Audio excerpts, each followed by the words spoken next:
하나님이여, 찬송이 시온에서 주를 기다리오며 사람이 서원을 주께 이행하리이다. 기도를 들으시는 주여, 모든 육체가 주께 나아오리이다. 죄악이 나를 이겼사오니 우리의 허물을 주께서 사하시리이다. 주께서 택하시고 가까이 오게 하사 주의 뜰에 살게 하신 사람은 복이 있나이다. 우리가 주의 집 곧 주의 성전의 아름다움으로 만족하리이다. 아멘.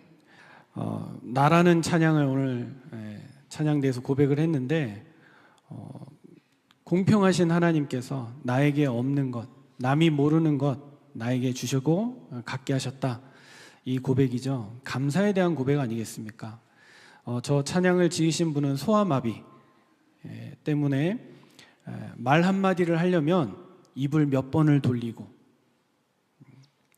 온몸을 움직여야 단어 하나 말할 수 있는 그런 사람이 하나님의 은혜를 깨닫고 남에게 있는 것, 건강도 없고 재물도 없고 가진 것 없는데 하나님이 나를 은혜의 사람으로 세우셨다. 감사라는 단어가 그 가사 속에서 나오지 않지만 충분한 그 의미가 더욱 전달되는 그런 찬양입니다. 저와 여러분이 마찬가지입니다. 오늘 말씀을 통해서 하나님이 우리에게 주신 것들을 발견하고 감사를 회복하는 저와 여러분 되길 바랍니다. 제가 시편 65편 읽으면서 되게 아쉬웠습니다. 다음 주가 추수감사절인데 하나님 다음 주에 이 본문을 주셨으면 퍼펙트한데 이게 도대체 뭡니까? 이러면서 읽어보고 또 읽어보고 막 계속 읽어봤는데 그런 마음이에요. 왜냐, 시편 65편 읽어보셨으면 아시겠지만 다윗의 감사시인데 농사에 대한 감사예요. 농사를 쭉 지어서 한 해 동안 이스라엘이 거둔 것들을 보니까 안 그래도 하나님께 감사한데 한 해를 돌아보니 더욱 감사하다, 이 의미거든요. 이 다음 주하고 딱 맞잖아요. 이번 주만큼은 하나님이 실수하신 것 같습니다. 이렇게 생각하면서 말씀을 찾고 준비하게 됐습니다. 그런데 하나님이 실수하지 않으셨다는 사실을 결론에서 말씀드리겠습니다. 저와 여러분이 추수감사절을 앞두고 하나님 앞에 감사할 내용은 풍성한 열매보다 더 중요한 은혜의 근원을 우리가 가졌음에 감사하는 것이죠. 우리는 있어서 감사하기도 하지만 사실 진짜 복음의 사람, 믿음의 사람은 없어도 감사할 수 있는 사람. 아니, 없는데 어떻게 감사합니까? 영적으로 그렇습니다. 없는 것을 통해서 하나님을 바라볼 수 있게 되었기 때문에 그게 감사한 거예요. 하나님, 나 이런 거 없어요. 남들에게 자랑할 수 있는 학력, 배경, 가진 재산, 대단한 것들 나는 없습니다. 그래서 나는 하나님이 필요합니다.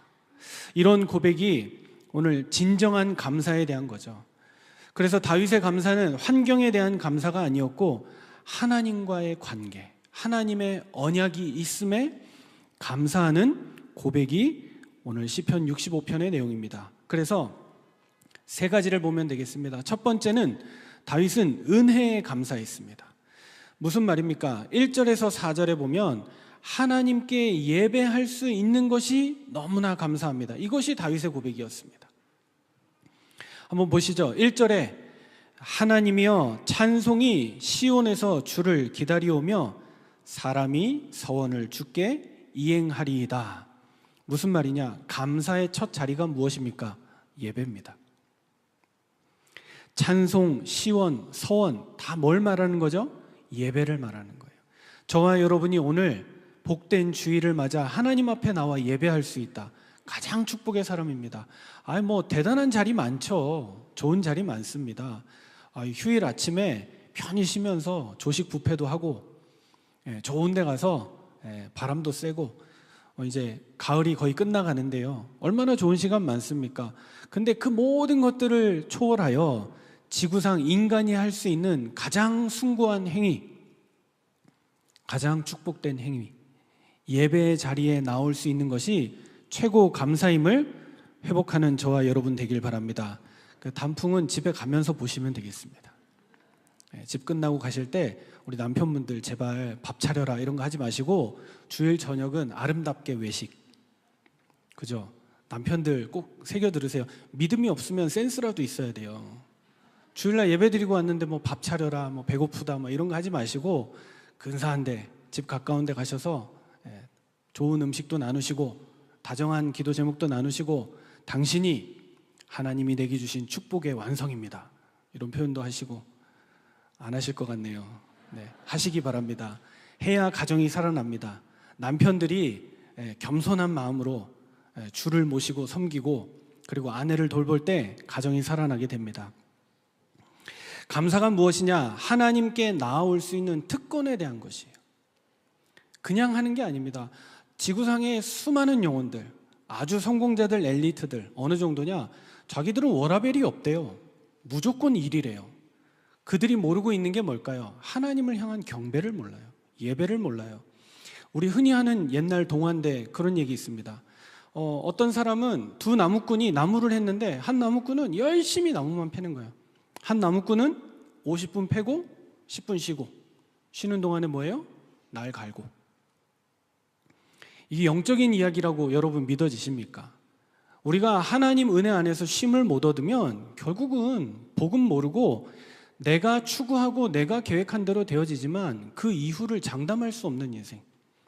큰 성공해놓고 갑자기 중병 걸려서 세상을 떠나게 되고 큰 성공을 했는데 갑자기 나도 모르게 외로움과 우울증이 찾아와서 허망한 인생이 돼버리면 그것만큼 안타까운 게 어디 있습니까? 이거는 약 먹어서 낫지도 않아요. 우울증은. 공황장애 이런 거는 해결도 힘들어요. 완화할 수는 있겠죠. 근데 무지무지 어렵고 힘들다는 사실이요. 저와 여러분은 하나님의 축복을 받았어요. 특권에 대한 감사를 회복하는 저와 여러분 되기 바랍니다. 마음이 병들고 지치고 낙심하면 예배할 수 없어요. 어렵고 힘들고 답답하고 이해 안 되는 상황이 있는데 오늘 예배하러 나왔다. 큰 은혜 받는 저와 여러분 되길 바랍니다. 보통 사람들은 올 수가 없어요. 그래서 열심히 방황하고 헤매고 그렇게 사는 것이죠. 2절에 얘기합니다. 예배 때에만 우리가 얻을 수 있는 축복이 무엇입니까? 기도할 수 있는 특권. 그리고 3절에는 죄악이 나를 이겼는데 그러면 나는 패배했잖아요. 아니요. 우리의 허물을 주께서 사하시리이다. 이 은혜는 세상에서 물질로 육신적인 성공과 쾌락으로 얻을 수 없는 복입니다. 하나님이 우리의 죄를 사하시고 우리의 기도를 들으신다. 추수감사절을 우리가 앞두고 추수보다 더 큰 감사는 무엇입니까? 기도할 수 있는 것. 하나님이 내 기도 들으실까? 사람들은 그렇게 얘기하더라고요. 목사님이 그래도 기도빨이 더 있으니까 목사님이 기도해 주시면 더 응답 빨리 오지 않겠습니까? 모르는 생각입니다.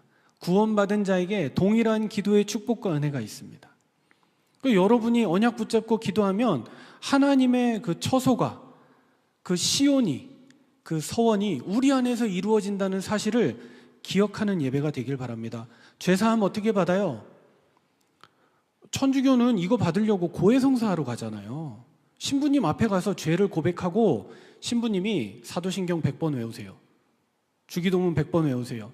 심각한 죄를 저질렀다. 성찬 2주 동안 참여하지 마세요. 얘기해 주거든요. 그걸로 위안을 받아요. 사도신경 100번 외우면 죄가 없어집니까?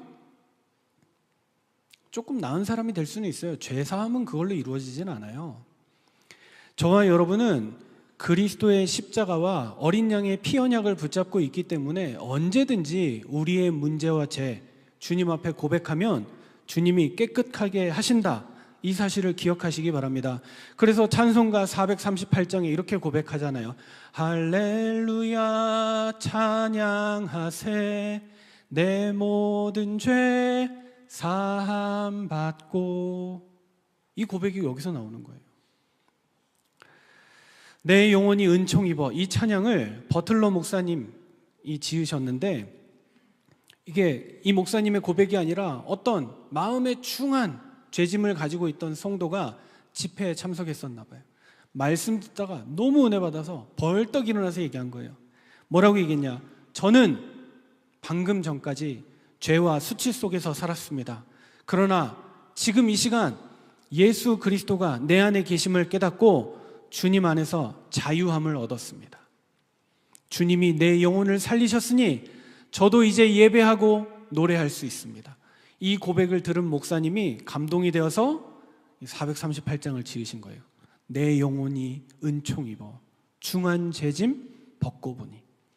저와 여러분의 믿음의 고백, 신앙의 고백이 되기 바랍니다. 그래서 복음의 시작, 복의 시작은 땅이 아니고 마음의 회복이요. 아니 내가 열심히 농사 1년 동안 지어가지고 걷어들인 걸로 에게 이거밖에 안 돼? 또는 야 내가 기술이 좋아가지고 많이 걷었다. 이걸 떠나서 이 모든 것이 하나님이 주신 거 아니냐. 이게 하나님의 은혜 아니고 뭐겠냐. 이렇게 고백할 수 있는 중심을 가진 자, 그들이 4절에 보십시오. 주께서 택하시고 가까이 오게 하사. 주님이 우리를 택하시고 우리를 주님께로 가까이 나올 수 있도록, 예배의 자리에 나올 수 있도록, 어찌됐든 은혜 받을 수 있는 자리로 나아갈 수 있도록 주님이 우리를 이끄신 것이죠. 더 구체적인 것은 주의 뜰에 살게 하신 사람이 된 것입니다. 우리가 늘 교회의 축복을 누리며, 그래서 여러분 속지 마세요. 여러분이 학업하는 현장, 여러분이 일하는 현장, 거기가 주의 뜰이에요. 여러분이 주님을 만나는 자리예요. 교회 와서 예배드릴 때 만나고 내 집 가서는 그냥 내 마음대로 살아. 아니요. 나의 가정과 내가 일하는 직장에서도 그곳이 주님이 일하시는 처소예요. 거기서 언약 붙잡고 하나님 바라보며 교회에 일하듯 그 중심 가지고 내가 있는 자리를 섬겨야 돼요. 내 주변의 사람들을 돕는 거예요. 이용하고 활용하고 내 편으로 만들고, 이게 아니라 일단 하나님 앞에 내가 서서 하나님, 이 자리가 주의 처소가 되게 하시고 주의 뜰이 되게 하셔서 이 자리에서 하나님을 예배하며 하나님을 바라보게 하옵소서. 그게 가장 축복입니다. 그래서 주의 성전에 거하는 자, 하나님과 가까운 사람이 되고 예배의 자리에 있는 자가 진짜 축복받은 사람이라는 것을 알고 누리는 저와 여러분 되길 바랍니다. 그래서 예배하러 나온 성도들 한 사람 한 사람이 너무 귀하고요. 진짜 복된 가정이 누굽니까? 한 가족이 자녀들 손잡고 교회에 나와서 예배할 수 있는 축복. 저희 집도 오늘 아침에 좀 위태위태했습니다. 작은 아들이 이제 교회 오는데 전화 와가지고 안 가면 안 돼요. 저한테까지 전화하면 안 오시겠다는 건데 우리 사랑하는 아들 예배 자리에 앉아 있네요. 한 가족이 하나님 앞에 예배할 수 있는 축복 얼마나 큰 겁니까? 목회자로서 좀 아쉬운 거 있다면 자녀들 손 붙잡고 같이 앉아서 예배하면서 찬양도 하고 주보에다 낙서도 하고 그러면서 아이들하고 같이 정서적으로 예배하고 한 가정이 하나님 앞에 설 수 있는 것인데, 제가 설교자가 되다 보니까 혼자서 이렇게 저 혼자 외딴 섬에 앉아가지고 이렇게 하는 게 조금 아쉬운 부분이죠. 돌아가서 하면 좋겠는데 또 여기 다 쏟아내고 돌아가면 그런 여력이 없는 거 조금 안타깝고 아쉬운 부분이긴 합니다. 저희 아들이 아버지 마음을 알란가 모르겠습니다. 일단 축복이 무엇입니까? 가정, 부부가, 자녀들이, 형제 자매들이 함께 하나님 앞에 나와 예배할 수 있는 축복을 받았다는 것, 어마어마한 특권입니다. 저와 여러분이 오늘 이 자리에 있다는 것이 은혜이며 감사임을 깨닫는 축복의 사람 되길 바랍니다. 두 번째입니다. 구원에 대한 감사입니다. 5절에서 8절에 보면 세상을 다스리시는 하나님을 향하여 다윗이 지금 감사하고 있습니다. 5절에 얘기하죠. 우리 구원의 하나님이시여 땅의 모든 끝과 먼 바다에 있는 자가 의지할 주께서 의를 따라 어미하신 일로 우리에게 응답하시리이다. 우리를 구원하신 하나님, 다윗은 풍년의 은혜를 허락하신 하나님보다 그 풍년 뒤에 배경이 되시고 근원이 되시는 구원의 하나님을 먼저 찬양했습니다. 그래서 당장 내 눈앞에 먹을 것이 생겨서 그것에 대한 풍성함과 감사보다 내가 구원받은 백성이 맞다라는 구원의 확실함에 대한 감사를 고백하며 이렇게 얘기합니다. 하나님이 온 세상을 다스리고 계신다. 주님이 모든 것을 어미하시고 인도하시는 그 은혜 안에 제가 있습니다. 6절은 얘기합니다. 주는 주의 힘으로 산을 세우시고 권능으로 띠를 띠시고, 7절에는 바다의 설렘과 물결의 흔들림과 만민의 소요까지도 진정하신다. 주의 힘으로 산도 땅도 모든 것들을 주님이 움직이시되, 저 노하는 바다와 흔들리는 땅들을 주님이 다 지키시고 인도하시며 모든 것을 통치하시는 주권자가 되신다. 다윗은 지금 이 믿음으로 깊은 감사와 은혜 속에, 맞죠 여러분? 땅이 재앙을 입으면 어떻게 되겠습니까? 우리가 살고 있는 이 나라가 어려움 가운데 처하면 어떻게 되겠습니까? 그야말로 고통이고 괴로움인데 하나님은 이 모든 것들을 지키시고 인도하고 계시다는 사실을 말씀으로 고백하고 있습니다. 8절에는 얘기합니다. 땅 끝에 사는 자가 주의 징조를 두려워합니다. 주께서 아침 되는 것과 저녁 되는 것을 즐거워하게 하셨습니다. 세상에 돌아가는 모든 순환의 원리도 주님이 지으신 것입니다. 우리는 그냥 해 떴네, 해 졌네, 달이 밝네 이렇게 얘기하지만 그 모든 섭리가 누구의 손 안에 있는 것입니까? 주님의 뜻 안에서 이루어지고 있는 우리를 향한 하나님의 은혜입니다. 땅끝 이 말은 하나님의 구원이 모든 민족을 향하고 있다라는 사실을 우리에게 말씀하고 있습니다. 그래서 감사는 좁은 마음으로, 교회 안에서 이런 감사하잖아요. 우리는 저 사람은 저런 거 없는데 나는 이런 거 있네. 비교하면서 우리는 감사하게 되거든요. 인간이라는 존재가 어쩔 수 없어요. 위안이 되기도 해요. 저 사람은 저렇게 했는데도 가족이 아프대, 어려움이 있대, 경제적인 힘듦이 있고 건강에 문제가 왔대. 참 저렇게 아픈 사람 보니까 나는 건강한 게 감사하네. 우리 이렇잖아요 사실.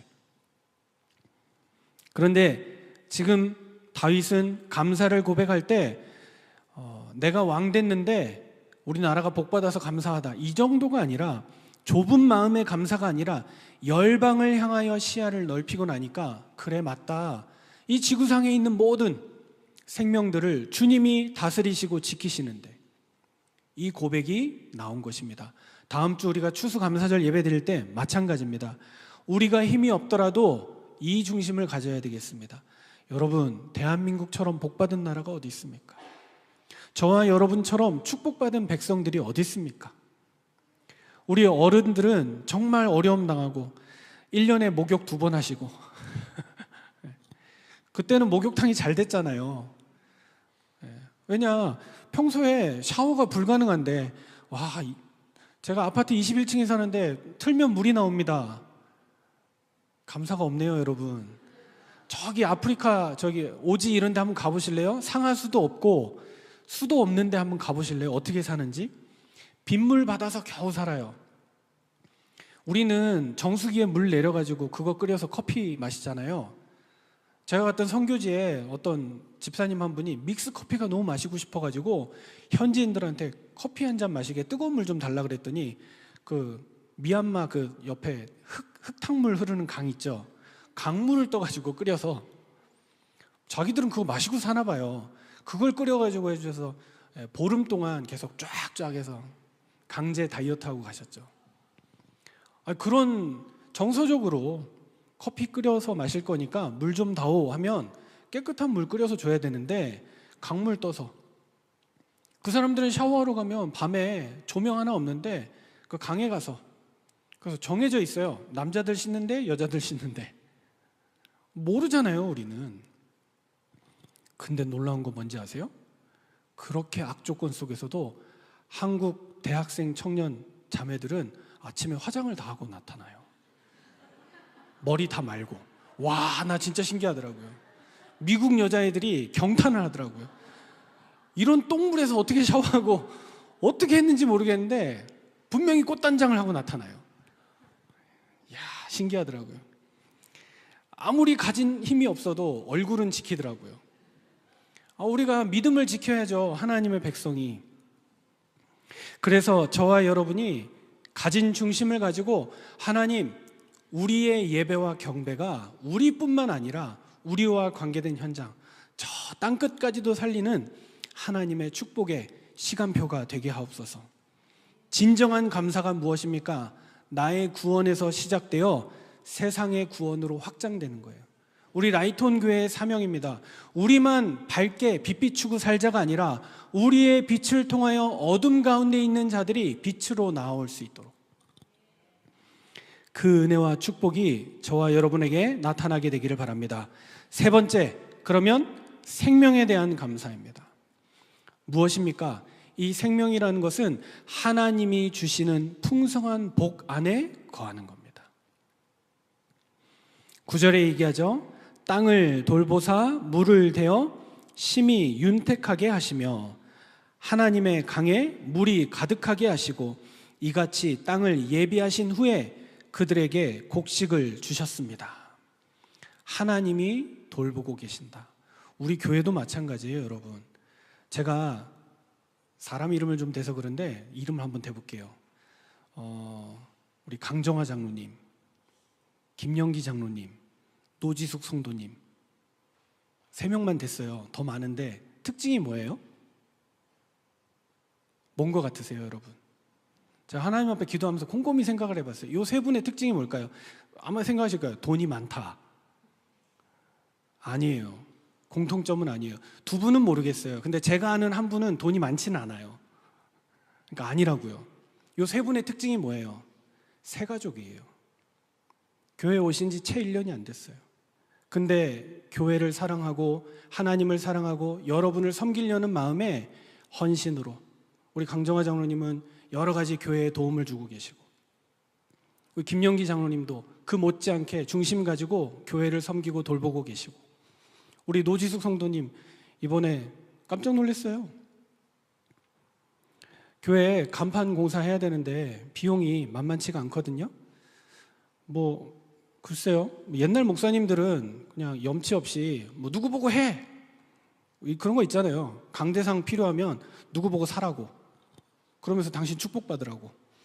저는 그런 거 못하겠거든요.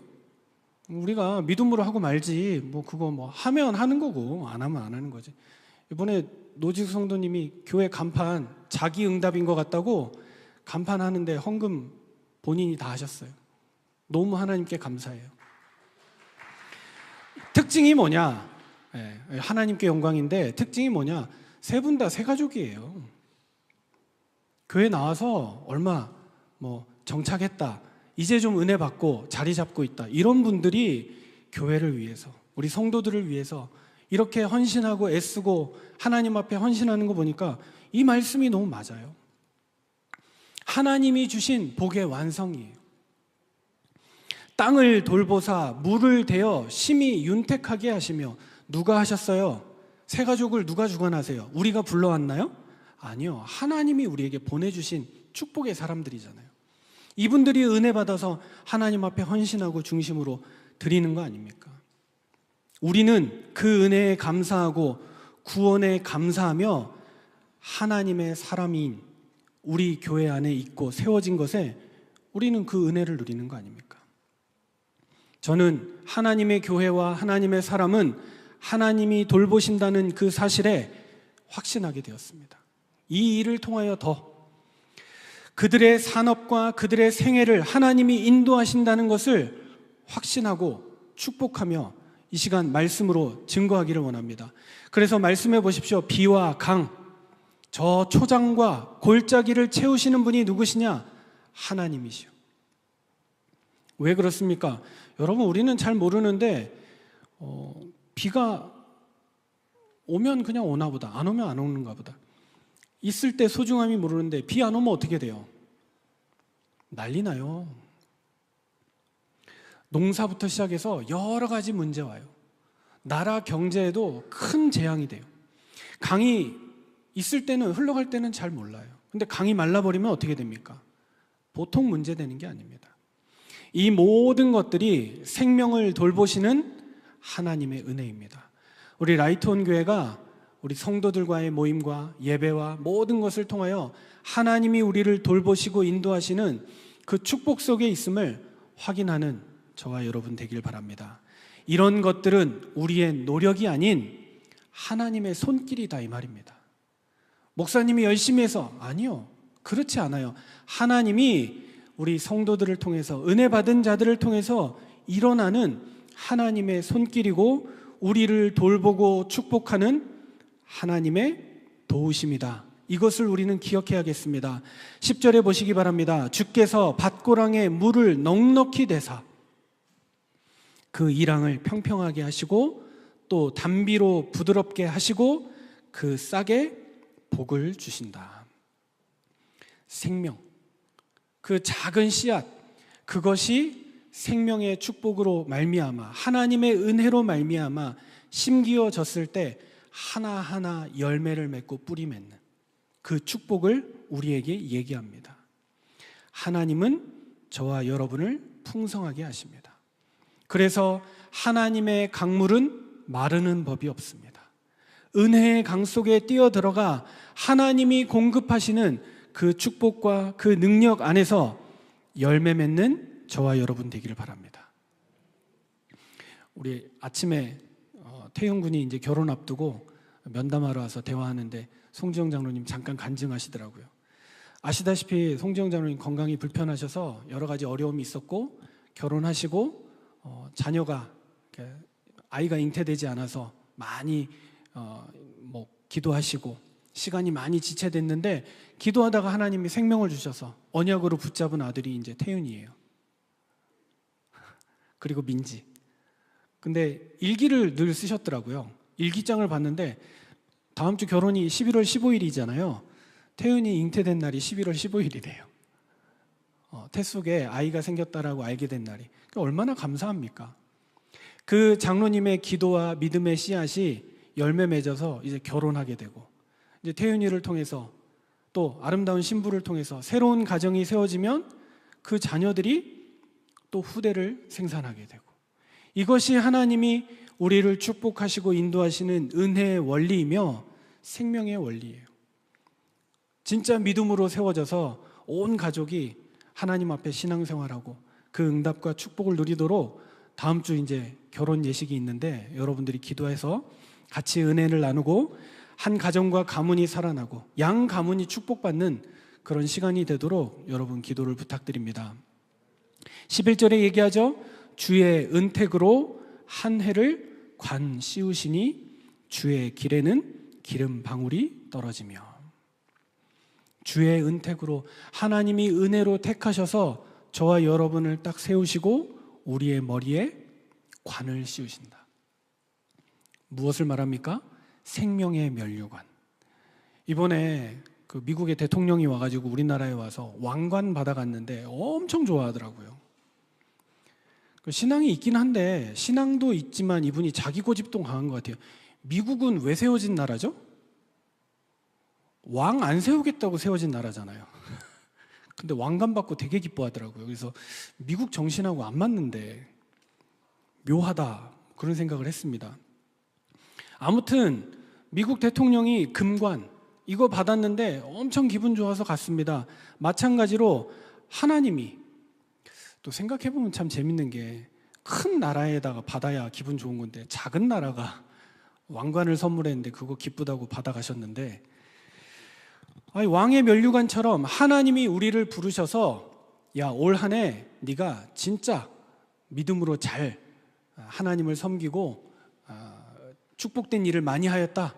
네 머리에 축복의 면류관을 생명의 면류관을 내가 씌워준다.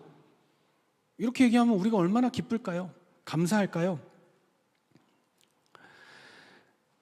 참 왕 대신 그리스도께서 또 하나님이 통치하시는 모든 천하 만물 그 가운데 저와 여러분을 세우셔서 다음 주에 그 관을 씌우시는 그 축복의 절기가 되기를 주의 이름으로 축원합니다. 그래서 말씀의 결론입니다. 풍년의 진짜 이유, 우리의 삶이 이런 은혜와 축복 가운데 있는 진짜 이유는 땅의 비옥함이 아니고 우리의 실력과 노력이 아닌 하나님의 은택이며 축복입니다. 감사가 무엇입니까? 하나님이 공급하신 생명의 순환을 깨닫게 하는 것이고 그 하나님의 은혜가 올 한 해 우리 안에 충만하여서 우리를 축복의 사람으로 면류관으로 우리를 세우시고 하나님이 우리를 인정하시고 응답하시는 자리에 저와 여러분이 서게 되는 것입니다. 그래서 감사는 복음의 시작이자 완성입니다. 우리가 추수감사주의를 통하여서 하나님 앞에 최고의 영광과 감사를 올릴 수 있다면 그것보다 더 큰 응답은 없습니다. 그래서 제가 보니까 이 말씀이 다음 주에 딱 만나져서 선포되면 너무 딱 좋은 말씀인데 왜 한 주 먼저? 그래서 제가 은혜를 받았습니다. 뭐냐? 우리는 그냥 감사 아니고, 우리 라이톤 교회는 그냥 감사 아니고 연속 감사. 할렐루야. 요번 주도 감사, 다음 주도 감사. 다음 주는 더 큰 감사. 한 주 먼저 이 말씀을 주시고 우리에게 은혜를 허락하신 것이죠. 미리 말씀으로 우리는 응답을 받았습니다. 다음 주에 예배에 더 큰 감사로 승리하는 저와 여러분 되길 바랍니다. 그래서 66편 1절이 뭐라고 돼 있느냐? 온 땅이여 하나님께 즐거운 소리를 낼지어다. 감사의 완성이 뭐냐? 공동체적인 감사. 내가 감사하고 내가 은혜 받은 게 아니라 온 교회가, 온 백성이 하나님께 감사. 한 사람도 빠짐없이 남녀노소를 불문하고 어린아이부터 저 가장 나이가 많은 어른까지. 맞다. 부정할 수 없다. 하나님이 우리에게 은혜를 주셨고 구원을 주셨는데 그 생명 주심에 감사한다. 이 믿음의 고백으로 저와 여러분이 다음 주에 누가 봐도 부정할 수 없는 감사. 이 지역의 많은 사람들이 볼 때 이 교회가 축복받았다 라고 얘기할 수 있는 그 감사. 전 백성이 일어나서 하나님 앞에 고백할 때 은혜가 개인과 공동체를 넘어서 저 열방으로 확장되는 찬양과 감사가 회복되는 저와 여러분 되기를 주의 이름으로 축복합니다.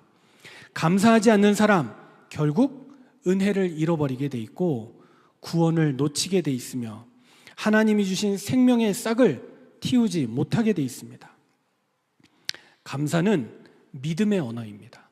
우리 육신의 말인 것 같지만 감사합니다. 이런저런 조건 다 보여요.